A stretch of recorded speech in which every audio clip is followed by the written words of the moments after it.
Bonjour, bonsoir, bienvenue sur le plateau de Femmes, le magazine qui donne la parole aux femmes sur tous les sujets qui nous intéressent. Aujourd'hui, nous allons parler des sœurs Nardal, nous allons parler d'art plastique, de négritude, de pierre monde, de pierre philosophale sûrement. Vous êtes sur Zitata, restez là. Femmes, épisode 179, c'est parti.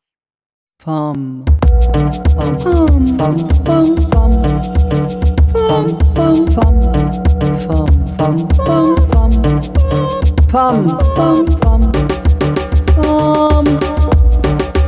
femme. Femme. Aujourd'hui, on va voyager en littérature, en art, on va voir des expos, on va voir des images, des couleurs. On va faire un grand retour aussi dans le passé, en mode féminin, avec mes deux invités. À ma droite, il y a Isaë Étifié. Comment ça va? Ça va, Isaë, ça va, Barbara. Oui, ça va. Voilà, Étifié sans accent. Sans accent. Voilà. Pourquoi d'ailleurs?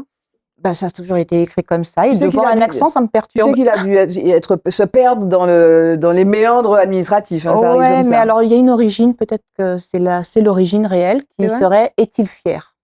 À l'origine, ce serait un ancêtre dont on disait « est-il fier ?» Et du coup, le nom se transforme en étifié. C'est une origine possible. Bon, Isaë Étifié. En tout cas, le prénom est magnifique. Isaë. D'où vient Isaë? Isaë. Alors, moi, je suis d'une génération d'Isabelle. Oui, je suis née en 68, où je me suis retrouvée jusqu'à 5 Isabelle par classe. Ah oui, oui. Et donc, du coup, quand j'ai grandi, on avait un groupe d'amis où il y avait 2 Isabelle. On avait du mal à nous départager. Donc, on m'a appelée Isaë, Isa Étifié.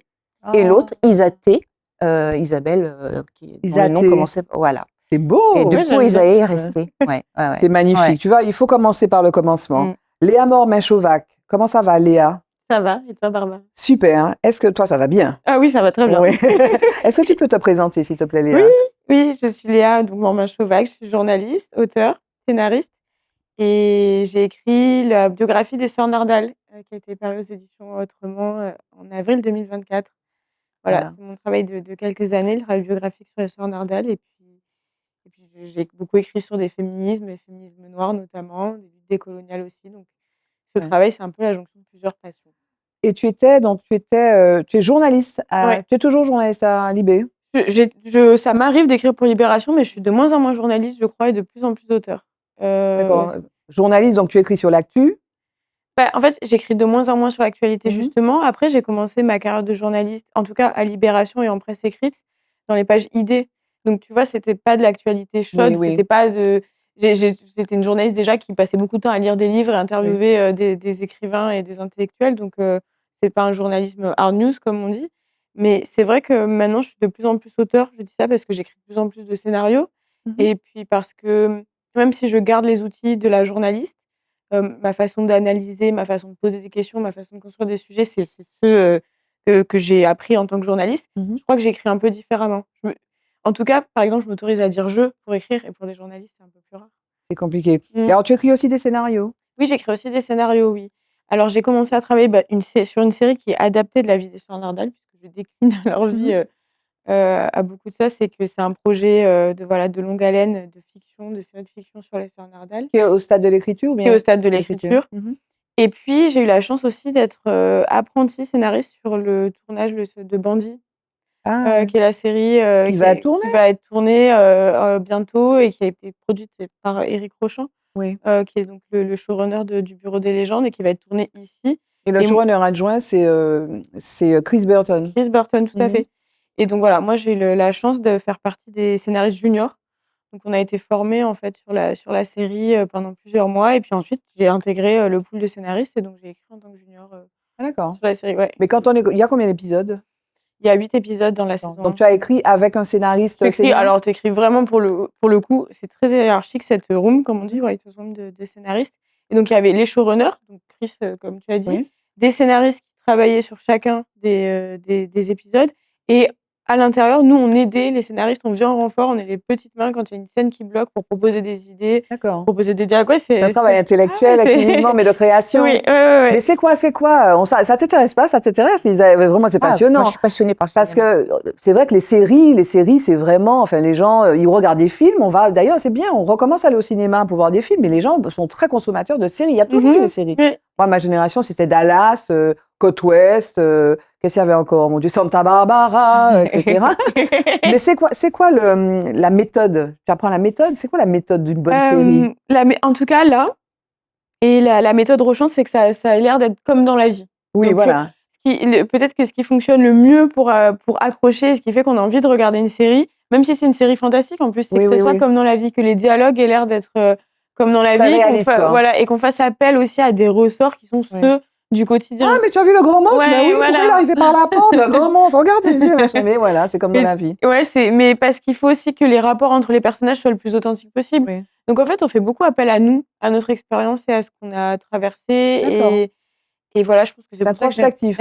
C'est au final un travail hyper introspectif parce que sur une room, on peut se retrouver à débattre en disant mais attends, mais pourquoi là, elle réagirait comme ça, cette personne? Ben oui, mais parce qu'en fait, c'est logique qu'elle réagisse comme ça. Tu penses bien puisqu'elle a vécu ça et donc son vécu. Donc en fait, il y a tout un travail de construction des personnages que moi j'aime beaucoup. Mais le travail de construction des personnages, vraiment, c'est très intéressant. C'est aussi un travail. Est-ce que vous faites des personas, quoi? C'est-à-dire que c'est le personnage type. Il a un passé, le personnage a un passé, donc le nom, le prénom, l'âge, ses habitudes, qu'est-ce qu'il aime, qu'est-ce qu'il n'aime pas. Enfin, c'est aussi un peu des méthodes du marketing, quoi, où tu dresses ton personnage idéal. Storytelling. Oui, c'est ça. Oui. Et je connaissais pas moi le terme en marketing, persona, mais c'est exactement persona en fait. C'est pour pouvoir comprendre à quel client tu vas t'adresser. Normalement, tu fais ton étude de marché et tu dis, moi, je veux, par exemple, celui qui va m'acheter mes montres, c'est une mère de famille, voici comment je la veux, le jeune de ceci. Ça s'appelle des buyers persona ou des personas. Mais c'est un peu ce que vous faites. C'est exactement ce qu'on fait. Puisqu'on a besoin de savoir, pour expliquer les réactions et pour que les dialogues soient le plus authentiques possible et pour que l'avancée de la série soit le plus crédible possible. Toujours, même si c'est une série fantastique, il faut qu'on puisse croire à cette histoire, mais on a besoin de savoir qui est le personnage, d'où il vient, même si ça apparaît pas à l'écran. Bien sûr. Et ça rejoint finalement mon travail, je pense, de journaliste, puisque ça demande beaucoup d'avoir observé, en fait. Bien sûr. D'avoir observé et d'avoir écouté des gens, d'avoir écouté des histoires pour avoir des idées, puisque sinon, en fait, on ne parlerait que de soi et c'est pas l'intérêt. Oui, et tu vas nous parler donc du travail que tu as fait autour des sœurs Nardal. Voilà, on va beaucoup parler de cela. Et alors, Isaë, donc on a parlé de ton prénom. Je t'ai interrogé sur ton prénom, mais on ne sait pas ce que tu fais. Alors, je suis en ce moment, depuis quelques années, plasticienne, mais c'est vrai que j'ai eu plusieurs casquettes dans ma vie. Plusieurs vies. Plusieurs vies. Ouais, qu'est-ce que tu as fait? Tu as fait du commerce d'ailleurs. Oui, tu as fait de la restauration. Oui, tout à fait. En fait, pendant longtemps, ma priorité n'était pas un plan de carrière, mais aller à la rencontre du monde. Oui. Donc, aller à la rencontre du monde, eh bien, tu crées ton emploi là où tu vas. Parfois, je ne parlais même pas la langue quand je suis arrivée. Quand je suis arrivée au Costa Rica, je ne parlais pas un mot d'espagnol. Et tu as vécu 8 ans. Oui, j'ai vécu 8 ans. Je ne parlais pas un mot d'espagnol, je n'avais pas appris l'espagnol. Et en fait, j'ai appris sur le tas. Heureusement, il y a l'anglais qui permet un peu de faire la transition. Voilà. Et puis, l'espagnol, pour un Français, c'est assez facile. C'est pas très compliqué, oui. Voilà. Mais donc voilà, pendant longtemps, mon objectif de vie était de voyager. De voyager, d'aller à la rencontre des autres, d'autres cultures. Et en fait, avec du recul, je me suis aperçue que j'allais à la rencontre de moi-même. C'était moi que j'allais découvrir en me mettant en situation toujours de découverte, de nouveauté. D'apprentissage. De savoir de quoi j'étais capable. Mais tu es née en Martinique? Étifié, c'est bien un nom martiniquais. Bien martiniquais, du Nord Caraïbe. Oui. Donc, en fait, effectivement, je suis née à Paris, mais d'une mère préchotine et d'un père de Ducos. Donc, Martinique, Ducos, voilà. Et donc, tu es revenue. Donc, tu es née en région parisienne ou à Paris? Je suis née à Paris, dans le 18e. Ok, Paris. Voilà. Et de 4 ans à 7 ans, mes parents sont revenus vivre ici. Et donc, du coup, j'étais avec eux. Et mes premiers souvenirs d'enfance, en fait, c'est la Martinique. Donc, c'est un petit peu comme si, pour moi, j'étais née en Martinique. Sauf que tu es partie et puis tu es revenue à 25 ans. Et là, je suis repartie. Patatras, tu n'as pas reconnu, c'était ton île idéale, quoi. Tu n'as pas reconnu ton île. Non, parce que les gens changent, le pays change. Ouais, et puis moi, j'étais enfant. Je suis partie, j'avais 7 ans. J'arrive en France, ça a été un gros choc, du coup. J'avais oublié mes 4 premières années en France. D'ailleurs, la première nuit où j'ai dormi, c'était à l'automne, où j'ai dormi dans un lit en France, j'étais en larmes parce que j'ai l'impression qu'on nous faisait dormir dans des draps mouillés. Pour moi, les draps étaient mouillés, alors qu'en fait, ils étaient juste froids, quoi. Donc, je ne comprenais pas. Et je descends, je vais à la boulangerie, je demande un floup. On me regarde avec des énormes yeux en me demandant c'est quoi un floup. Enfin, voilà, c'est tout mon monde tous mes repères qui sont bouleversés, chamboulés. Après, un enfant s'adapte très, très vite. Bien sûr. Vous savez, et donc, j'ai grandi en région parisienne. J'ai adoré mon adolescence en région parisienne. Et quand je suis revenue à 25 ans en Martinique, eh bien, j'ai pas reconnu cette Martinique idéale de mon enfance. Tu idéalises la Ouais. Martinique. Toi, tu es née où? Moi, je suis née en France, à Aix-en-Provence. D'accord. Mais je sais pas trop si j'ai idéalisé la Martinique Mais parce tu es que martiniquaise par tes mon parents? père, Ton c'est mon père? père qui est martiniquais. Mhm. Parce que je pense que mon père a un rapport tellement conflictuel avec son île natale C'est vrai? que oui. Mhm. Je sais pas si j'ai eu l'opportunité d'idéaliser la Martinique. Je pense que j'ai plutôt découvert mon pays à travers les yeux de quelqu'un qui avait beaucoup de choses négatives à en Négative? dire Mhm. aussi. Mais tu es revenue, là, tu Et donc, vis? quand je vis en Martinique, et donc je pense que ça a été, j'ai découvert moi-même mon Oui. propre pays, en fait, pas à travers son regard à lui, Mhm. finalement. Et je crois que j'ai compris aussi pourquoi il avait un rapport conflictuel à son île, parce que je pense qu'on vit dans un pays qui est très compliqué pour Qui est plein de dur. raisons, mais qui est dur. Mhm. Mais en même temps, moi, j'ai pas la même expérience que lui. Oui. Et c'est une expérience positive. Et c'est une expérience positive. Mhm. Et je pense que je suis pas tout à fait de la même génération, Aussi. peut-être pas enclavée aussi par les mêmes choses. Et puis, en ce moment, je m'interroge beaucoup sur l'exil pour mes prochains travaux. On en parlera peut-être. Sur l'exil, oui. L'exil. Et je me dis qu'en fait, peut-être que lui aussi, il avait besoin de partir pour exister et se créer ailleurs, comme tu le racontes, en fait. Comme on peut avoir besoin comme ça de se découvrir, d'exister ailleurs. Et donc, du coup, moi, mon expérience, c'est plutôt d'avoir quitté la France parce que j'en avais marre, parce que je me sentais... en exil, et puis Oui. voilà, et finalement, ouais. Ouais. Parce qu'il y a une forme de confort, entre guillemets, à l'exil. Hein. Il y a effectivement le pays le pays natal qu'on a abandonné, et puis qui nous manque parce qu'il fait froid, etc. Mais quand on est finalement kidam dans une malle, on peut vivre ça difficilement, mais il y a une forme de liberté que tu peux ne pas avoir dans un pays comme la Martinique, qui est petit, où la pression sociale, les traditions, en plus maintenant les réseaux sociaux, enfin j'en parle de plus en plus. Mais tu vois, ces pressions, donc il y a une forme de confort parfois dans l'exil. Oui, et j'entends ça beaucoup, et j'entendais ça beaucoup aussi d'autres personnes de ma famille, d'oncles et tantes plus âgés, cette idée qu'ils se sont sentis libres en partant. Oui. Et c'est pas qu'économique, quoi, comme exil, c'est vraiment pour vivre leur vie de jeunes gens qui avaient envie de vivre loin de leur famille aussi, et de s'inventer. Parce qu'aujourd'hui, tu sais, on parle beaucoup comment dire, du départ des jeunes, parce que notre pays, il y a une baisse démographique, à la fois donc vieillissement de la population, le taux de natalité qui baisse, mais les jeunes partent. Effectivement, on parle beaucoup de l'économie. Ils partent parce qu'il n'y a pas de travail, mais peut-être qu'ils parlent aussi parce qu'il y a des problèmes de mobilité. Il y a pas longtemps, j'en parlais. Ils partent aussi peut-être pour cette pression aussi, cette volonté d'aller vivre. Non, d'aller vivre. Moi, je pense que c'est sain, en fait, jeune, de vouloir partir. Je trouve ça super sain, d'aller voir autre chose. C'est un petit peu comme lorsque tu quittes ta famille, en fait, pour aller créer ta propre vie, et tu vas à la rencontre de toi-même. Je pense que quand tu es dans un confort culturel, familial, tu te mets moins en danger, tu prends moins de risques, et puis tu t'installes dans une forme de routine, en fait, dans des habitudes. Alors que lorsque tu quittes ta culture, ton pays, ta langue, eh bien, tu es obligé. C'est comme une renaissance quelque part. Mais c'est une renaissance avec déjà un vécu, et ça te permet aussi de t'apercevoir qu'il y a mille et une façons de vivre dans le monde, d'être au monde, de regarder le monde. Et moi, je trouve ça super enrichissant, et je trouve que c'est simple. Toi, tu as vécu 8 ans à Costa Rica. Tu as vécu où aussi? J'ai vécu en Espagne après, le Costa Rica, dans le sud de l'Espagne. Et donc, tu dis, chaque fois, tu étais avec ton compagnon à l'époque, tu as créé au Costa Rica, non? Oui, au Costa Rica, j'étais avec le futur père de ma fille, parce que ma fille, du coup, elle est pas née au Costa Rica, mais je suis tombée enceinte au Costa Rica. Et tu t'es acclimatée à ce pays-là, tu connaissais pas la langue, et c'était facile? Pas du tout. Et tu étais dans la restauration, tu as créé ton emploi? Voilà, on a créé notre emploi. Alors, je te cache pas qu'au début, j'avais mal à la tête d'essayer de comprendre. C'est pas très confortable, en fait, d'être entouré d'une langue que tu connais pas. Voilà, même les sonorités que tu ne connais pas. Donc, tu étais tout le temps en train d'essayer de comprendre. Mais en même temps, c'est passionnant. Ah ouais, c'est passionnant. Okay. Donc, toi, le Costa Rica, l'Espagne, et toi, les Sœurs Nardal. Comment tu as découvert ce territoire des Sœurs Nardal?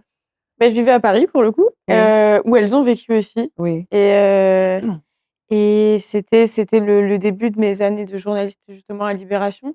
Et en fait, si tu veux, j'ai appris qu'il y avait un livre qui racontait les mémoires de Paulette Nardal. Ça s'appelait Fierté d'une femme noire, et je me suis dit, mais pourquoi je la connais pas, en fait? Tu la connais pas? Je ne la connais pas. Et quand j'ai découvert ce livre, son parcours, sa trajectoire comme ça de femme noire à Paris dans les années 30, avec ses sœurs qui sont les pionnières, les premières femmes noires à la Sorbonne, qui rencontrent des intellectuels venus de tous bords dans leur salon de Paris, justement, elles quittent leur Martinique natale, qui est finalement une Martinique un peu provinciale, corsetée. La Martinique des années 20, c'est quand même un milieu dans lequel elles ont peu de chance comme ça de rencontrer autant de personnes. Elles sont femmes, elles sont noires, elles vivent en ville quand même, mais voilà. Donc, mais quand même, c'est-à-dire qu'elles arrivent à Paris, elles découvrent tout un monde insoupçonné, mais oui. Et elles sont extrêmement fières de voir ce qu'elles appellent les réalisations noires. Et donc, elles vont porter ce flambeau comme ça de la culture, des cultures noires, en disant, mais en fait, finalement, on a autant à apporter, on est autant intéressant. Donc, ce sont des pionnières de ce qu'on a appelé plus tard la négritude. Tout à fait. Et moi, quand je découvre leur existence, je suis fascinée. Tu connais les sœurs Nardal? Je connaissais de nom Paulette Nardal. Oui. J'ai jamais lu d'écrit de Paulette Nardal, oui. Mais je connaissais de nom. Ouais. Comme ça, avant de venir, voilà. Mais tu connais pas sa vie. Alors oui, je savais qu'elles avaient ce salon. Enfin, je pensais pas que ses sœurs étaient aussi présentes dans cette histoire.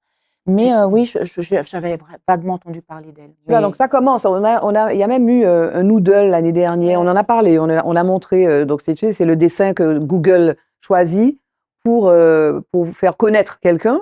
Et donc c'est mondial. Le monde entier voit le Noodle de Google. Tu sais, quand tu vas dans le moteur de recherche. C'était l'année dernière. On en a parlé. Il y a 2 ans. Oui. C'est une jeune Martiniquaise qui a fait ça.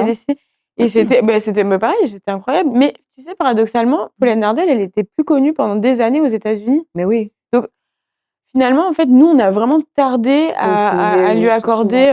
Comme souvent, d'ailleurs, pour nos illustres Fanon, par exemple, il a été ostracisé ici. Bon, maintenant, il y a le Cercle France Fanon. Il y a eu un gros travail, notamment avec Marcel Manville. Mais on va te dire, Isaïe, parce que c'est vrai qu'on connaît Paulette, on connaît Jeanne, on connaît André. Allez, alors, à la limite. Donc, le Paul Nardal, mais elle va nous dire, mais j'initie le petit cours, vite fait, petit CV rapide. Paul Nardal, le papa, a eu 7 filles. On dit lesquelles? Donc, Paul, dit Paulette, c'est l'aîné. 1896, Émilie, 1898, Alice, 1900, Jeanne, 1902, Cécile, 1903, Lucie, 1905 et André, 1910. 7 filles. C'était quoi les caractéristiques de cette famille foyalaise? Donc, ce Paul Nardal, notamment. Paul Nardal, déjà, et pour un membre de l'élite foyalaise, c'est notable, c'est un homme noir. Voilà, noir de peau dans un pays où, effectivement, et la carnation est très importante. Voilà. Et donc, il s'est extirpé comme ça de sa condition de premier descendant d'esclaves ruraux. Et il est devenu le premier homme ingénieur des arts et métiers. Le premier homme noir ingénieur des arts et métiers. Et il se caractérise vraiment par le fait qu'il a ses 7 filles et qu'il décide de les élever comme des garçons, dans le sens où elles feront des études, il les pousse à étudier. Rien ne leur est interdit. Non, rien ne leur est interdit. Et au contraire, il les encourage vraiment à étudier. Il leur dit, vous n'aurez rien, vous n'hériterez de rien. Ce n'est pas des beaux mariages qu'il faut que vous fassiez, c'est de longues études, de longues et belles études. Donc elles étudient beaucoup. Et puis en plus, son épouse, Louise Achille, qui pour le coup est plutôt issue des milieux traditionnels mulâtres, voilà, faut y aller, mais se distingue parce que c'est déjà une femme indépendante, connue pour ses activités de charité, visiteuse de prison et surtout musicienne émérite. Et donc, elle transmet ce don pour la musique à ses filles, notamment à André, qui va devenir pianiste au conservatoire, même si elle décède prématurément, mais Alice aussi, qui est la mère de la cantatrice Christiane Eda-Pierre. Ah oui, c'est sa mère. Alice Eda-Pierre, et donc en fait, qui va devenir une professeure de musique pionnière en Martinique, qui fondera plus tard avec sa sœur Paulette la chorale Joie de chanter, et qui va vraiment s'illustrer dans ce domaine. Ils ont fêté leurs 70 ans, je crois. Ils ont fêté les 70 ans. Et en fait, elles s'illustrent comme ça par des carrières assez remarquables, notamment dans l'enseignement. Lucie Nardal, proviseur du lycée Jeune Fille, Jeanne Nardal, professeure connue, et souvent on les connaît pour ça. Moi, quand j'ai fait des rencontres publiques, il y a souvent des dames qui viennent me voir en me disant « Ah, mais c'était une des demoiselles Nardal était ma professeure ». Donc, elles sont connues ici pour leur rôle d'enseignante, pour leur rôle dans la musique, pour leur rôle dans Joie de chanter, beaucoup moins pour ce qu'elles ont fait à Paris. Alors, attends.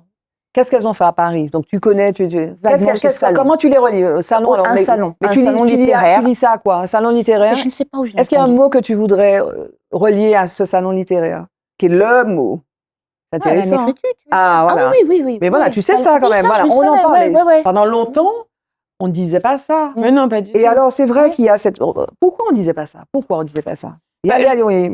Vas-y. Parce que la négritude a des pères et pas des mères, quoi, finalement. Voilà. C'est ça sans doute la raison principale. Et puis aussi parce qu'elles ont peu écrit, du moins pas de livres. Donc je pense qu'elles n'ont pas laissé autant de traces comme ça de ce qu'elles ont fait, et que les journaux finalement dans lesquels elles ont écrit, les journaux qu'elles ont fondés, on les a plus lus. Donc ils ont disparu. Donc je pense que pendant des années, en fait, personne ne le savait. Alors juste, moi je veux lire, j'aime bien lire ces ouvrages, donc le préface de Alain Mabankou, qui est quand même assez sévère à l'égard de ces grands messieurs de la négritude, donc préface Les héroïnes de la conscience noire. Je vais lire 2 extraits. Je vais faire un saut qui n'intéresse pas spécialement effectivement Paulette Nardal, puisque c'est après. Lorsqu'on s'attarde par exemple sur la photo du premier congrès des écrivains et artistes noirs qui eut lieu à la Sorbonne en 1956, on compte 52 hommes et une femme, l'épouse de l'écrivain haïtien Price Mars. Ça, c'est après, parce qu'elles étaient, c'est le premier tiers, en fait. Voilà. Mais un petit peu avant, il dit indirectement, les sœurs Nardal à l'avant-garde de la cause noire, j'ai pas encore dit le titre, les sœurs Nardal à l'avant-garde de la cause noire, questionnent notre responsabilité quant à l'ingratitude à l'égard de ces personnages féminins qui avaient été à l'origine de notre liberté de penser, de la revendication de notre inclusion dans la civilisation universelle. Donc nous, en tant qu'hommes noirs, parce qu'Alain Mabankou, c'est un écrivain noir, qui dit, voilà, on est ingrats. Et d'ailleurs, même lorsque les chantres reconnus de la négritude retraçaient leur aventure idéologique, ces femmes n'étaient pas citées, c'était le cas d'Aimé Césaire, relatant comment tout avait débuté. Je cite, « C'était, je m'en souviens, par un jour de l'automne parisien, le décor, la montante rue Saint-Jacques et l'austère bâtisse du lycée Louis-le-Grand. Je suis débarqué il y a à peine 15 jours de mon île natale, un peu perdu, un peu ahuri dans ce milieu sévère, voire rébarbatif. Et puis tout à coup, le monde s'éclaire comme d'un sourire. Un jeune homme vient à moi, c'est un Africain, un Sénégalais. Il me prend par les épaules et de sa voix d'une très particulière mélodie me dit « Alors mon frère, d'où viens-tu » Ce Sénégalais, c'est Senghor, puis ce sera l'arrivée du Guyanais. Alors, je ferme les guillemets. Ce Sénégalais, c'est Senghor, puis ce sera l'arrivée du Guyanais Léon Gontran-Damas, et la messe était dite. Ça, c'est Alain Mabankou qui dit. On a oublié ces femmes. Quel rôle ont-elles joué? Mais justement, là, dans cet extrait, Césaire, il raconte sa rencontre avec Senghor, et il raconte pas que Senghor ensuite l'emmène dans le salon des sœurs Nardal. Et d'ailleurs, Senghor, qui l'a aidé à s'inscrire à la Sorbonne après sa cagne, c'est les sœurs Nardal. Qui était elle-même étudiante. Oui, c'est Paulette Nardal via René Maran, le premier prix Goncourt Noir. Donc en fait, ils ont vraiment eu du mal à raconter l'histoire de façon vraiment complète en admettant qu'il y avait autour d'eux des femmes. Mais je pense que c'est pas simplement les sœurs Nardal, il y avait d'autres femmes autour d'eux. Oui, parce que c'est l'époque, quoi. C'est l'époque, qui occulte, qui oblitère les femmes. Et je suis étonnée, en fait, de la modernité de cette époque-là, donc début XXe siècle. Oui. La modernité dans laquelle elles ont été élevées, quoi. Ces filles. Oui. Très avant-gardiste. C'était très avant-gardiste, et je me demande si parfois les avant-gardes sont pas punis comme ça d'un retour de bâton, et donc finalement c'était trop tôt sans doute, et ça a été très dur pour elles ensuite de se rendre compte qu'elles étaient sans doute là trop tôt. Et qu'elles n'obtiendraient pas la reconnaissance. Oui, et puis, vas-y.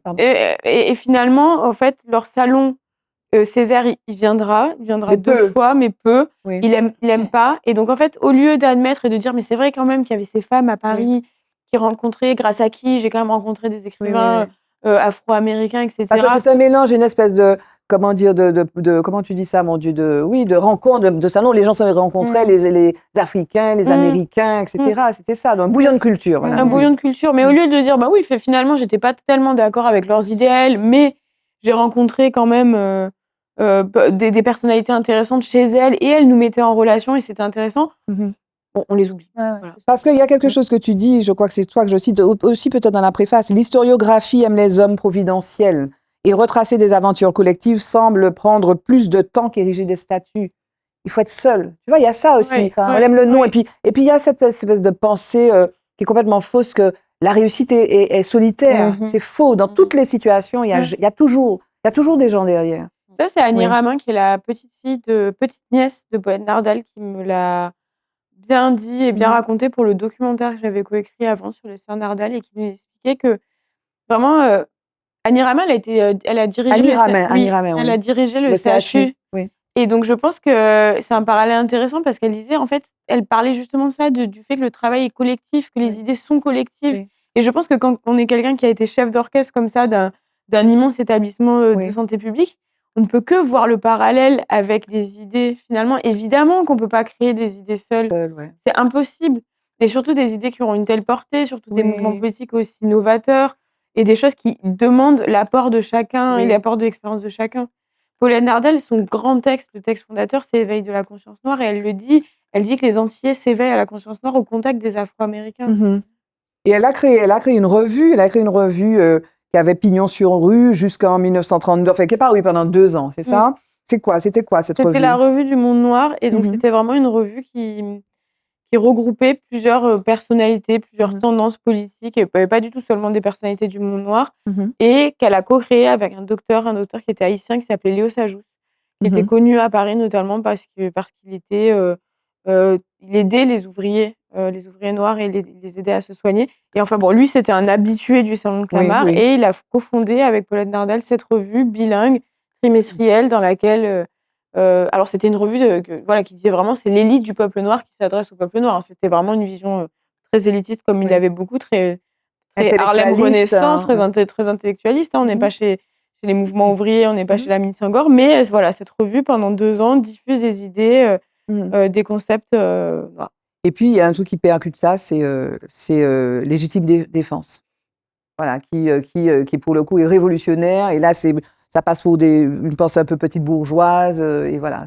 Quand Légitime Défense arrive, c'est un brûlot, et c'est tellement... Moi, j'aime toujours énormément Légitime Défense. Je trouve que c'est vraiment génial d'avoir pu écrire ça, et c'est une jeunesse qui avec les armes de la jeunesse, cette radicalité, dit en fait, l'homme entier est boursouflé, pétri de culture blanche, et ne cesse de se regarder dans lui-même, quoi.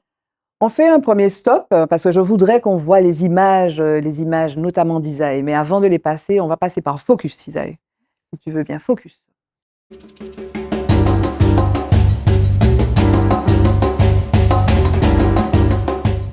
Voilà, c'est le moment où je cherche mes feuilles désespérément. Focus. Dans Focus, je voulais vous parler une nouvelle fois. C'est un peu notre feuilleton depuis le début de cette émission, en fait, parce que quand on parle des femmes, donc on n'est pas focalisé sur nous. Là, on parle des sœurs Nardal, on va parler d'Isae, de son travail sur la pierre philosophale, la pierre monde. Mais on veut parler des femmes. Les femmes là sont les femmes d'ici, les combats des femmes là sont nos combats aussi. On veut parler des femmes afghanes qui sont entrées dans une nouvelle forme de résistance avec cette nouvelle mesure que leur a concoctée cette intelligentsia talibane. J'ai beau de le dire, parce que je ne les ai jamais vus, je ne les connais pas.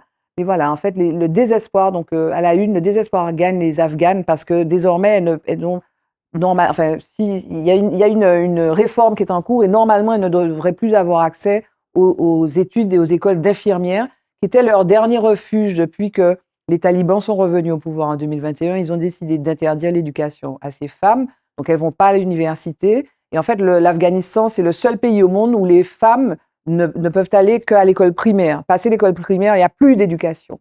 Si le père des sœurs Nardal avait fait comme les talibans, on n'aurait pas eu les sœurs Nardal, peut-être qu'il n'y aurait pas eu la négritude. Mais les sœurs Nardal, les Afghanes sont réduites finalement à une espèce d'effacement progressif. Et alors, il y a des conséquences. La directrice générale de l'UNICEF qui dit « Je suis profondément alarmée. Si cette mesure est confirmée, parce que c'est encore à l'étude, cette réforme, cette interdiction devrait immédiatement interrompre la formation médicale de milliers de femmes et compromettre l'accès des femmes et des jeunes filles aux soins de santé. » Donc non seulement et des vies seraient ainsi perdues, non seulement on leur interdit l'éducation, donc on leur interdit l'éducation à l'université, les écoles d'infirmières, elles étaient très nombreuses, alors que l'Afghanistan est un pays où il y a beaucoup, beaucoup de morts, le taux de mortalité maternelle est très important. Qu'est-ce que ça vous inspire, mesdames? Isae, toi qui as voyagé, toi... En fait, ce que ça m'inspire, je repense je crois que c'est Mandela qui disait que tant qu'il y aura un opprimé sur cette terre, nous serons tous des opprimés.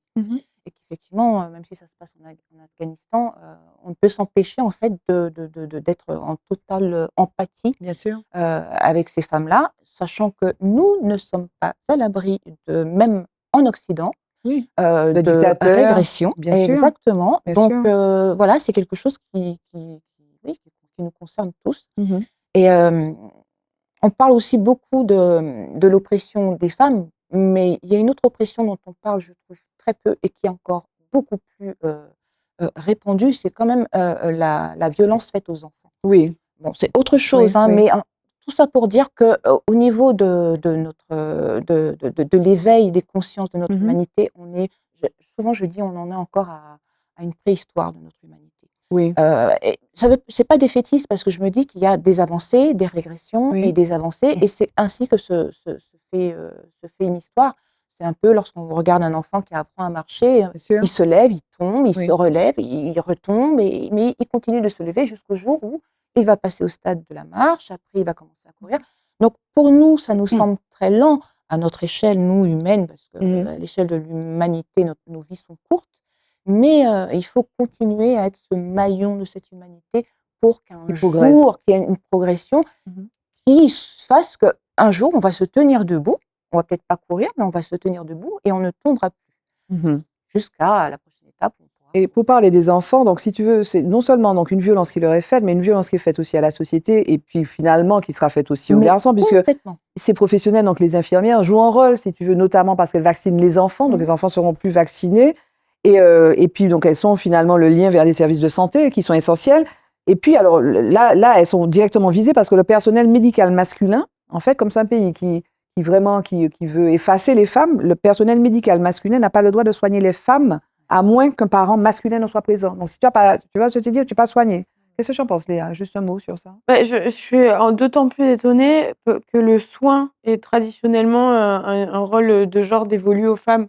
Donc, le care, c'est quand même normalement, enfin voilà, le métier d'infirmière, c'est globalement assez connu pour être une profession très féminisée. Et je me dis, mais comme tu l'as dit, quoi, c'est-à-dire que c'est une telle volonté d'effacer le genre féminin qu'on en est au stade où interdire les métiers, un des métiers les plus pratiqués par les femmes d'infirmières. Et en plus, comme je le souligne, elles n'auront pas le droit d'être soignées par d'autres personnes que des femmes. Donc, voilà, c'est ça, c'est l'effacement total. C'est un non-sens. Voilà, donc on voulait vous parler de cela. Donc, on continue à suivre le destin et aussi la résistance aussi de ces femmes qui ne se laissent pas non plus, qui ne se laissent pas faire.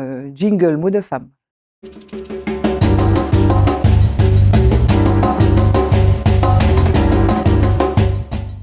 Mot de femme, je suis avec Isaë Tifier et Léa Mormet-Chauvac. On a beaucoup parlé des sœurs Nardal, donc à l'avant-garde de la cause noire. Et puis maintenant, on va beaucoup parler de cette exposition donc, qui a lieu là et qui se termine. Mais tu vas réaccrocher, comme on dit, cette exposition Pierre Monde, c'est ça? L'œuvre noire. Ça veut dire quoi? La négritude, l'œuvre noire, c'est quoi?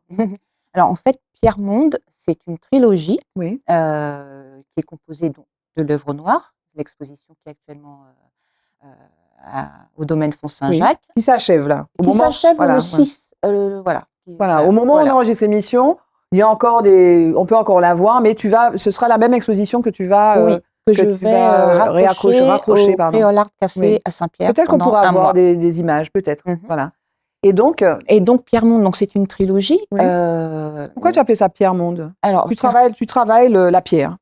Je travaille la pierre. Alors, j'ai eu en fait une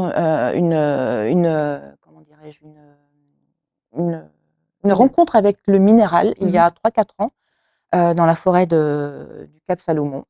Je faisais en fait des sculptures, les sculptures éphémères qu'on appelle stone balancing en anglais. Ah oui, tu poses une pierre sur une autre pierre. Ah voilà, on les voit. Voilà, j'attendais ça. Merci David. En essayant de trouver un équilibre. Il s'agit pas c'est pas les sternes, les cairns. On les empile. Des pierres les unes sur les autres. Là, c'est vraiment une recherche d'équilibre, un équilibre très précaire. Et donc j'étais dans cette pratique-là.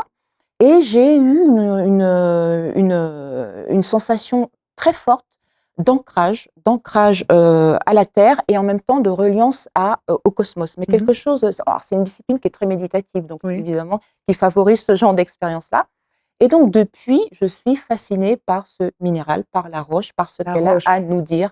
La roche qui est considérée comme un élément inerte, qui fait partie du non-vivant. Qui est une muette, qui est considérée comme une grande muette. Moi, je la sens très vivante et elle me parle.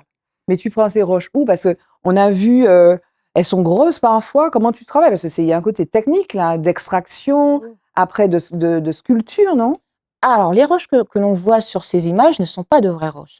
Ce sont des roches des volumes que je sculpte, et qui sont sculptés avec du papier journal et du carton. Ah ben raconte-nous, Voilà. Il y a la texture d'une roche. En fait, il y a une texture de roche, mais c'est très léger, ce qui me permet de les accrocher, de les suspendre et d'en faire. Et ça, donc la matière qu'on voit derrière toi, c'est également du journal. Waouh, mais attends, c'est incroyable. Incroyable. Alors, le journal, c'est pas anodin. Pour moi, c'est l'œuvre, lorsque je récupère les journaux de France Antilles, que je déchire, que je malaxe, que je mélange à de la colle et ensuite que je pose sur des plaques carrées qui me donnent après, en séchant, ces supports.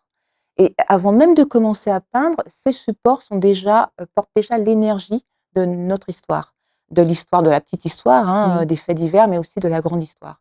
Et ça, pour moi, c'est déjà très chargé et ça, tu as vu comment, en fait, au niveau énergétique. Oui, parce que toi, c'est ta croyance. Ouais. Ah, c'est une énergie que je ressens. Oui, voilà, mais c'est ta croyance et tu nous transportes dans ça parce que, alors, on voit pas quand on voit les images, on voit la matière, la texture, et on est bluffé. Moi, je pensais que c'était, si tu veux, des bouts de pierre et je me disais, mais comment tu sculptes ça?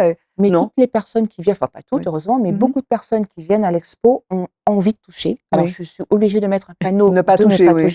Parce que c'est vrai qu'ils se demandent ce que c'est comme matériau. Ouais. Et alors, mais pourquoi tu as appelé ton exposition Pierre-Monde, s'il te plaît? Pierre-Monde, c'est le titre générique de cette trilogie parce qu'il y a l'œuvre noire en ce moment, il y aura l'œuvre blanc, puis l'œuvre rouge. Tu m'as dit trilogie, oui. Voilà. Pierre-Monde, en fait, ça fait référence à un passage, un texte que j'ai découvert dans Écrire en pays dominé de Chamoiseau, Patrick Chamoiseau, où il fait référence à cette Pierre-Monde et où il nous invite à travers cette Pierre-Monde à considérer le monde non pas comme une table lisible, mais comme une entité, pour le citer, comme une entité aussi opaque et imprévisible que l'est la pierre philosophale des alchimistes. Et en fait, pour lui, c'est sa façon de s'approprier le tout monde de glissant. Apprendre à vivre dans l'énigme du monde, ce que j'appelle la pierre-monde. Voilà, accepter l'imprévisible de ce monde. Et c'est ce qui nous... Le tremblement. Et accepter effectivement d'avoir des projets, de s'inscrire dans un projet de vie, mais surtout être ouvert à l'imprévisible.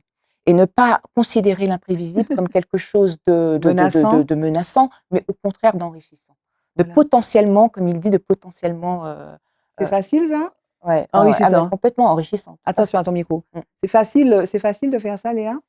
Je pense que c'est une faculté très martiniquaise, en tout cas. Et ça ne m'étonne pas que ça vienne de Chamoiseau, parce que je crois que c'est quelque chose qui est lié aussi à cette terre, d'accepter l'imprévisible. Oui, parce qu'on est soumis... à cette histoire, mais aussi à cette histoire géologique, en fait, finalement. On risque tous les risques, toutes les catastrophes possibles. Et puis aussi de notre histoire sociale. Je crois que le mélange des deux fait que... Moi, j'aime beaucoup notre imprévisibilité. J'aime beaucoup le fait que les choses puissent... Parfois, c'est agaçant et enrageant, et en fait, on pourrait pester et dire à chaque fois, c'est la Martinique. Mais je pense qu'il y a aussi... C'est la vie aussi, non? C'est la vie aussi. Et je trouve que c'est très fort d'être capable d'accepter le fait qu'on n'a pas de mainmise très peu sur le monde. Et en fait, une grande humilité, mais ça devrait être normal, finalement. Exactement. Mais je crois que c'est être à l'écoute aussi du monde et puis savoir qu'on est si peu, finalement, on est si peu de choses. Évidemment que c'est au point que les choses sont imprévisibles. Mais du coup, Isaïe, tu travailles la roche elle-même ou pas? Pas du tout. Parce que tu dis que tu as ressenti quelque chose, effectivement, dans cette forêt Cap Salomon. Oui. Mais parce que peut-être que tu la touches aussi. Ah ben exactement. En fait, c'est au moment de cette pratique, en fait, cette discipline très méditative, de créer ces sculptures éphémères, elles sont éphémères, que j'ai ressenti cette. Mais tu continues ces sculptures éphémères? Alors j'en fais beaucoup moins parce que je suis énormément dans l'atelier. Là, je suis happée. Alors maintenant, il y a l'argile qui est rentrée dans ce travail. Alors ce n'est que du papier. Oui. C'est un mélange d'argile et de papier que je fais. Oui. Bon, ça, c'est le travail que je fais actuellement. Donc, du coup, Pierre-Monde, par rapport à cet écrit de Chamoiseau. Et l'œuvre noire, en fait, je me suis inspirée des étapes de transformation de la pierre philosophale. C'est quoi, s'il te plaît? Tu te rappelles la pierre philosophale? Tu peux nous en dire un mot? Oui, moi aussi, j'avais un petit peu oublié cette histoire, cette mythologie. Et en fait, la pierre philosophale, c'est une quête. Moi, je la vois comme une quête de soi, une quête de spiritualité. Et c'est comment on chemine pour aller vers plus de sagesse. La pierre philosophale promet en fait la conscience absolue, c'est-à-dire un apaisement total. Les bouddhistes vont appeler ça le nirvana. Enfin, bon, c'est l'éveil, non? L'éveil, exactement. C'est tout à fait ça. Et donc, j'aime l'idée en fait que nous sommes à la fois le matériau sur lequel on va Agir.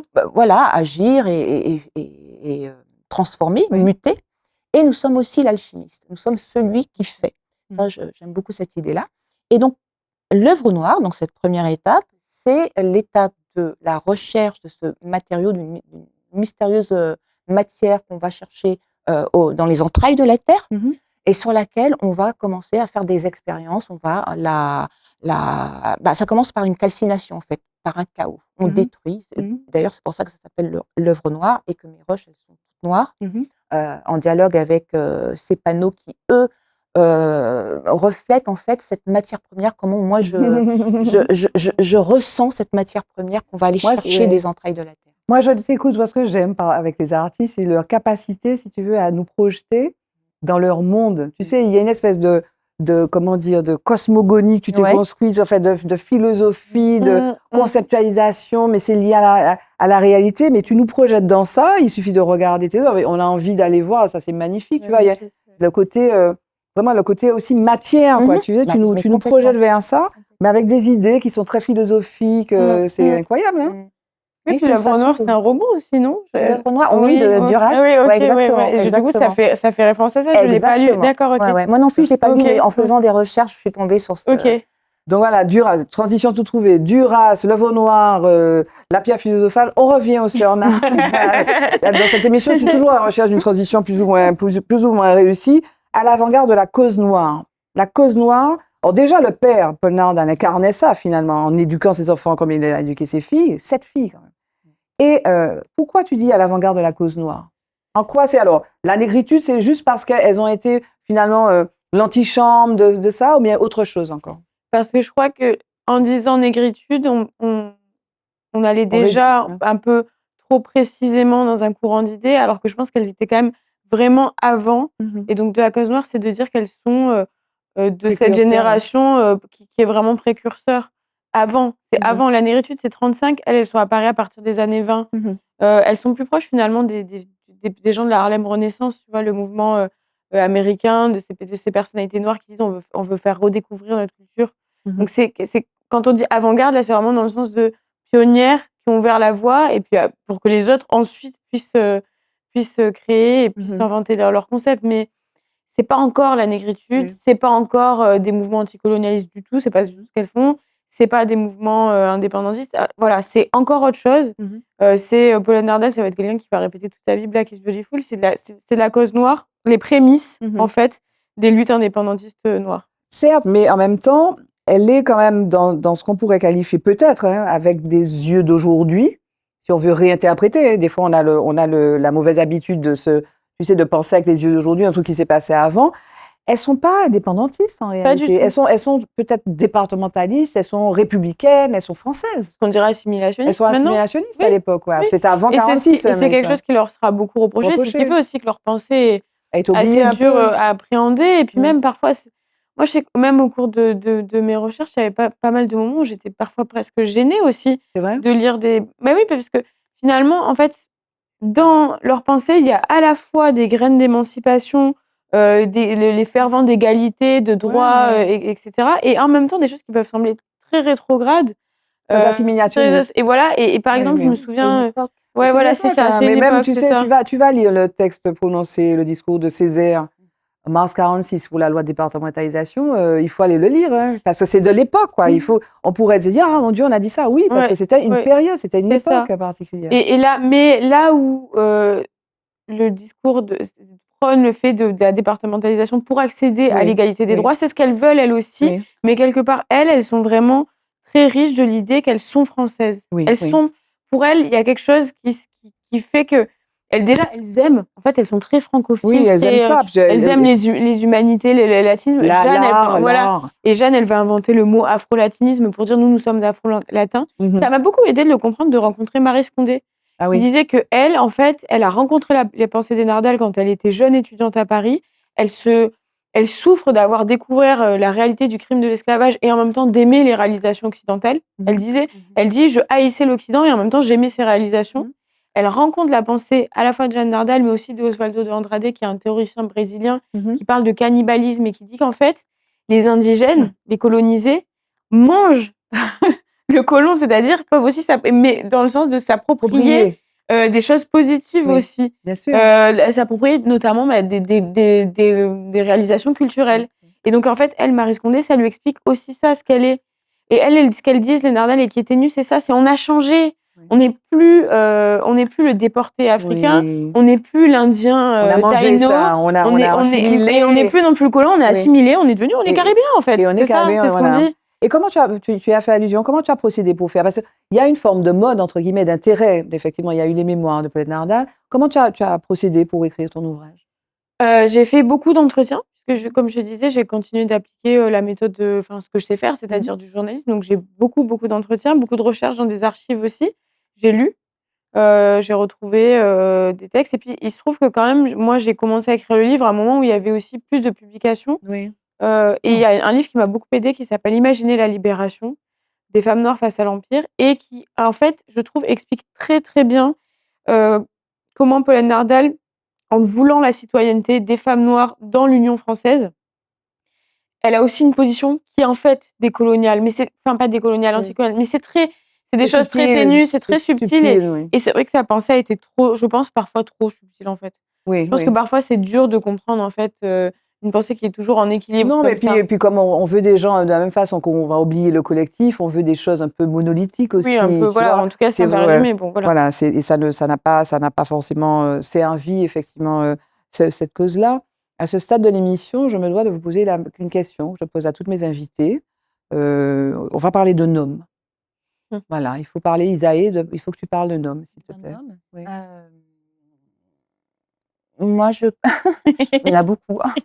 Je parlerais bien de Edgar Morin. Ah oui, Edgar, vas-y, dis-nous. Edgar Morin, parce que déjà, c'est un vieux monsieur qui, à mon avis... Il a quoi, 102 ans, 103 ans, 103 ans, oui. C'est un sage, lui, non? C'est un sage. C'est un grand sage, c'est un sociologue, c'est un humaniste. Et c'est vrai que l'entendre parler, même si maintenant son élocution est très compliquée, mais c'est quelqu'un qui m'apaise et qui me rassure beaucoup encore sur les possibles de notre humanité, sur le cheminement qu'on a encore à faire, certes, mais qui est possible et qui parle surtout d'accepter la complexité, en fait. La complexité à travers sa pensée complexe et se tranquilliser avec la complexité, l'accepter et se méfier de cette pensée binaire dans laquelle on est malheureusement, je trouve, de plus en plus. On simplifie un petit peu tous les propos et ça, c'est très dangereux pour non, mais c'est notre cerveau qui a besoin de fonctionner comme ça. Alors oui, c'est vrai que le cerveau, il a besoin de ça, mais là, on est quand même dans une époque où on a tendance à vraiment un peu trop se complaire dans cette simplicité, dans cette division de chaque discipline, et on oublie en fait de relier parce que finalement la vie c'est une constante relation, une mise en relation de tout en fait. Donc si on reste dans de la division, du coup on morcelle la vie et ça c'est un déséquilibre. Edgar Morin, l'homme. Georges Coran. Georges Coran, c'était un peintre martiniquais. Et j'ai rencontré son œuvre il y a 2 ans parce que c'est le plasticien Serge Hélénon qui avait une rétrospective à la Fondation Clément et qui m'a dit qu'il avait commencé à peindre parce que sa grand-mère tenait une pension de famille rue Lamartine à Fort-de-France. Et c'est quoi ce pensionnaire, c'était Georges Coran. C'est un artiste génial. Vraiment, je suis obsédée par Georges Coran. Mais non, mais en fait, on connaît pas Georges Coran parce que. C'est quoi son style? C'est quoi? Raconte-nous. Il a tout fait. Il a fait des tentures absolument extraordinaires. Coran comme le livre religieux. Des tentures extraordinaires qui dépeignent la vie martiniquaise avec classe, avec élégance. C'est beau, c'est plein de couleurs. Il a fait de la sculpture, il a fait de la bijouterie. Il y a une bijouterie qui s'appelle Coran à Fort-de-France. Il a fait de la gravure et cet homme va être exposé à Pompidou, une exposition sur le Paris noir, qui s'appelle Paris noir au printemps. Il y a une de ses œuvres aussi qui a été exhumée des archives du Quai Branly. C'est un homme qui a eu une carrière fulgurante au début des années 50 et qui a été totalement oublié, mais cette fois-ci parce qu'il le voulait. Et il est de quelle période donc du coup? Il est né en 1928, il est mort en 2017. Et il a connu les Sœurs Nardal? Je pense non, pas. tu sais pas. Je pense pas. Ouais. Non, je pense pas parce qu'il est un peu plus âgé, que c'est pas du tout les mêmes milieux. Okay. Courant, c'est un homme qui a été abandonné sur les marches de la cathédrale de Fort-de-France, qui s'est fait tout seul. C'est un gamin des rues qui est devenu un grand artiste et ben, vous en entendrez parler. Merci pour cette découverte. Merci pour cette découverte. Georges Courant-Martin. Il sera exposé à Beaubourg l'année prochaine. Ouais, printemps 2025. 2 tentures magnifiques, dont le titre est extrait, un des titres est extrait d'un poème de Césaire, Délire et Paix. D'accord. Magnifique. Vraiment, allez regarder, vous allez voir. Mais j'adore ce plat. Tu as vu, hein, tu es plasticienne. Ah oui, mais toi, en plus, là, avec. Là, lui, il a touché la pierre philosophale parce que c'est vraiment quelqu'un qui a passé la fin de sa vie, la deuxième partie de sa carrière, à chercher comme ça autour de questions identitaires et mystiques. Mais ça va te parler. Il a fini sa vie où? En France. En France. Il est très peu revenu en Martinique et il ne faisait qu'évoquer dans son travail la Martinique. D'accord. Il était obsédé par son pays natal et en même temps. Et toi, tu es obsédée par lui désormais. Ouais. Mais tu vas écrire une bio, je sais. Mais bien sûr que je vais écrire. Ça, j'ai commencé la bio. Mais oui, bien sûr. Vous connaissez tout bien les Georges Courant, c'est que bio qui est sorti au printemps 2025, mesdames et messieurs. Jingle, le mot de la femme.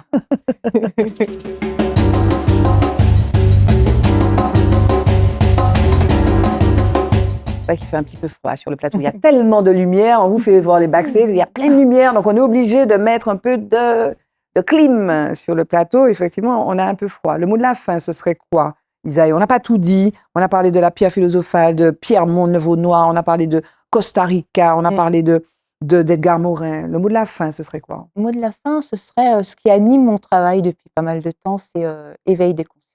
D'accord. Et puis on dit que tu es en exposition au Creole Art Café, qui est un endroit fabuleux à Saint-Pierre. C'est très beau, il y a une galerie en haut, c'est vraiment joli. Ouais. Et puis il y en aura une autre? Il y en aura une autre au Lamentin, mais en avril. Ok, et puis tu travailles sur l'œuvre au blanc et l'œuvre au rouge après. Ouais, mais là, c'est l'œuvre au blanc avec de l'argile. Ah, messieurs, elles doivent s'éclater avec l'argile. Léa Mormain-Chauvac, le mot de la fin, le mot de la forme, ce serait quoi? Rencontre, comme celle que tu as animée avec brio, puis celle avec Isaïe, puis celle qui m'anime, donc rencontre. Merci en tout cas pour cette jolie rencontre avec vous, mesdames, votre univers, les Sœurs Nardal. On n'a pas tout dit, mais bon, il y a le livre, hein, il est sorti en avril et on continue à parler des Sœurs Nardal. On va rendre hommage à Catherine Marceline qui fait ce travail pour la panthéonisation des Sœurs Nardal. Et puis, il y a un intérêt pour ces femmes. Qui a mené un travail pionnier et dont le site permet toujours de trouver une mine d'informations et voilà, qui est vraiment habitée et sans doute héritière en plein sens de poète Nardal. Donc, merci à Catherine Marceline. Merci beaucoup à Catherine Marceline. Et puis, merci à vous, donc Léa Mormain-Chauvac, merci Isaïe, merci à David. Et merci à vous de nous suivre avec cette fidélité pour la 4e année. On est vraiment content de revenir tous les mardis à 20h10 sur Zitata en rediffusion, un peu plus tard le soir. Et puis sur la chaîne YouTube, playlist Femme. Bye bye, merci. Et puis bonne année. Bonne année, bonne année. Bonne année. Bonne année. Mais bonne année quand même. Femme. Femme. Femme. Femme. Femme. Femme. Femme. Femme. Femme. Femme. Femme.